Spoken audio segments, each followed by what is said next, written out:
Yo, what's good, guys? Spence Locks coming at you today with another video. I'm here with Christian. We're going to be going over 3 games for MLB July 23rd. Give you guys our leans, our thoughts on the total spreads, money lines, so you guys can make some bets today. Also, if you guys want to jump on our picks, just hit the link in the description. Use code YouTube, save yourself 20%. Let us make you some bread with our locks. So we analyze the games, going to give you our opinions so we can beat Vegas in the fucking sports books and print some money. So game one, we got the Tampa Bay Rays versus the Blue Jays. We began in Toronto. Tampa Bay's priced around minus 104. Toronto sits at plus 102. The full game total is 8.5, while both sides priced close to even money. Now we look at the public. Approximately 69% of all the money line tickets are on the Rays tonight, but those wagers represent an enormous 91% of the money. Toronto has 31% of the tickets and 9% of the money. That's not a small lean.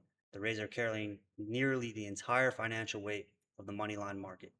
Then we look at the total. Approximately 62% of the tickets are on over 8.5, counting for a massive 98% of the money. So the total over 8.5. All the tickets are on this. Only 38% of the bets and 6% of the money are on the under. So what does the crowd believe? Tampa Bay wins, the game goes over. Why? Because the recent results make the story extremely easy to sell. The Rays have reportedly beaten Toronto in 8 of their last meetings this season. Tampa Bay outscored the Blue Jays 23-5 during the first 3 games of the series, winning 7-1, 12-2, and 4-2. So the public sees Tampa Bay destroying Toronto.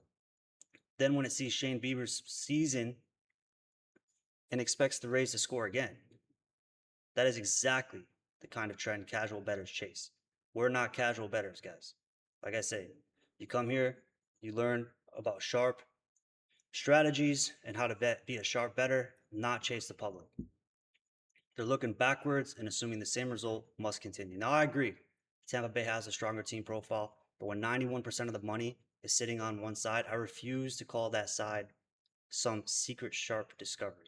Everybody had already found it, right? These sports books aren't billion-dollar enterprises for no reason. They do it because they take money and bully the public every single time. Mostly, right? The sportsbook knows the Rays' dominance is obvious, yet Tampa Bay is priced at only around minus 104. That's what makes me suspicious. If Tampa Bay is clearly superior and nearly all the money wants the Rays, why is the price still so affordable? Maybe, hear me out, Vegas wants more Tampa Bay tickets. Maybe the book is comfortable taking that action. Or maybe the number is telling us the game is closer than the public believes it will actually be. Now let's examine the matchup. Toronto's been one of the weakest offensive teams against left-handed pitching. The Blue Jays are batting approximately 214. Tampa Bay starts left-hander Ian Seymour, who's held opponents to approximately a 210 average with 1.14 whip and close to 29% strikeout rate the first time through that order. That supports Tampa Bay, but it also supports a low scoring beginning. Shane Bieber starts for Toronto. Season numbers are concerning. An ERA around 570, a whip close to 170, and opponent batting average above 300. But Bieber's coming off 6 scoreless wins against the White Sox, allowing 3 hits and striking out 6. The public sees the bad season numbers and expects Tampa Bay to hit him. I see a veteran pitcher showing his first meaningful sign of improvement. That does not mean I suddenly trust Toronto for the entire game. It means Bieber may be capable of keeping this game quite early.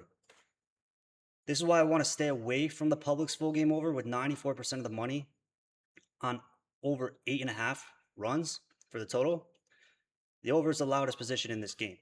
Our sharp counterattack is under 2.5 runs through the first 3 innings. That puts Toronto's weak offense against Seymour during his strongest trip through the lineup.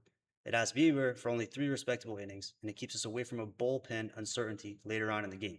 I'm not blindly fading Tampa Bay, but I'm not joining 91% of the money on the Rays either. The sharpest battlefield is the early under in this game. Let the public chase Tampa Bay in the over. We attack the first 3 innings. Let's go to game 2. Diamondbacks versus Cardinals. We move to St. Louis. Arizona's completely, approximately, plus 109. The Cardinals are on minus 111. So the Cardinals are favored to win. The total is 7.5, with the over near plus 102 and the under minus 104. The public has chosen his side. Approximately 59% of the money line bets are on St. Louis, representing 74% of the money. 74% of the money is on the Cardinals, guys. Arizona has 41% of the tickets, but only 26% of the money. On the total, the crowd is even more aggressive. Approximately 69% of the bets and 81% of the money is on over 7.5 runs. The under holds 31% of the tickets, 19% of the money. The public wants St. Louis and the over. That combination tells a clear story, guys. It's easy to decipher. The Cardinals are at home. Michael McGreevy has been pitching well. Bettors may expect his team to provide enough offense to win the game that clears a relatively low total. But I believe this is where we need to challenge the public's narrative. Arizona enters in a strong offensive form. And the Diamondbacks can pace multiple left-handed hitters near the top of the lineup against McGreevy. Arizona offers plus money. The Diamondbacks do not need to win as frequently as St. Louis for the wager to become valuable. But my strongest position is not the side. It's on the under. I understand why the public is attacking over 7.5. 7.5 is a low number. Better see one early rally and beginning to imagine that it's an easy over. That's how the book weaponizes fear. The sports book knows many casual bettors hate unders. People do not enjoy spending 3 hours hoping that nothing happens. They want hits, they want home runs, they want runs on the scoreboard. That's why everybody always slams the over, guys. An over ticket feels alive. An under ticket feels like it's under attack during every single at bat. You're sitting there with anxiety the whole time, hoping nobody gets hit, right? It's not a fun game to watch. Vegas knows this psychology. That's why everyone bets the over every single time for every single sports, guys. But the value's in the under. Now look at the actual environment. Busch Stadium suppresses power. Its park factor sits below natural, making it more difficult for fly balls to leave the stadium. St. Louis is averaging approximately 3.7 runs per home game and has struggled to generate consistent power on its own ballpark. Both starting pitchers also they both enter with reasons for optimism. McGreevy has been producing solid results. Brandon Pfaadt has improved since returning to the starting role.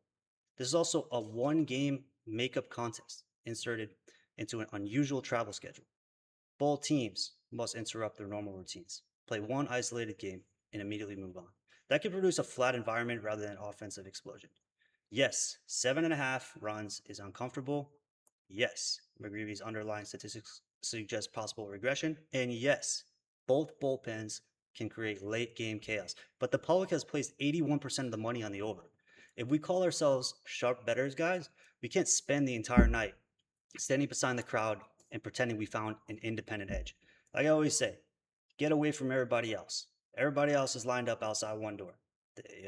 Be on the other door. My primary position on this is under 7.5. This is our most direct public fade of the 3 games. If I play the side, I lean towards Arizona at plus 109. The public and the larger share of the money prefer St. Louis, while Arizona brings a stronger recent offensive form and several left-handed bats to the matchup. The book wants the Cardinals in the over tickets. Our counterattack, guys, is Diamondbacks and Cardinals under 7.5, with Arizona as a smaller contrarian side. Game 3, Royals, Tigers. This one I'm actually most excited about. We reach out to the largest public position on the board, guys. Kansas City is around plus 194.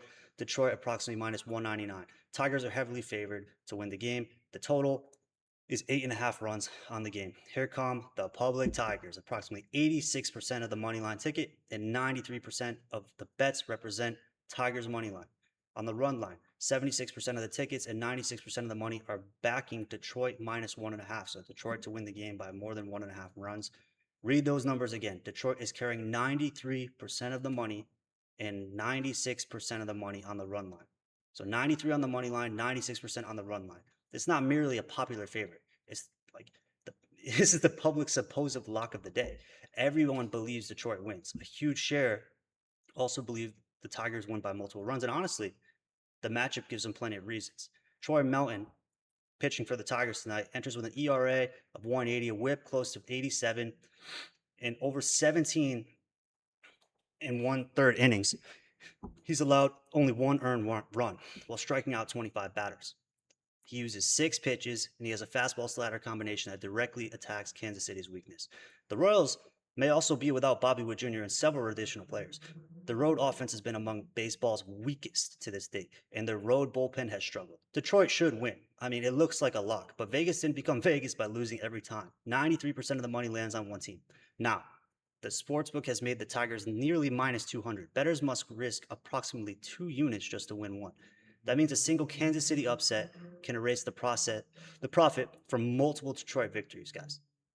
This is how the favorite tax becomes a weapon. The public is not satisfied with the minus 199.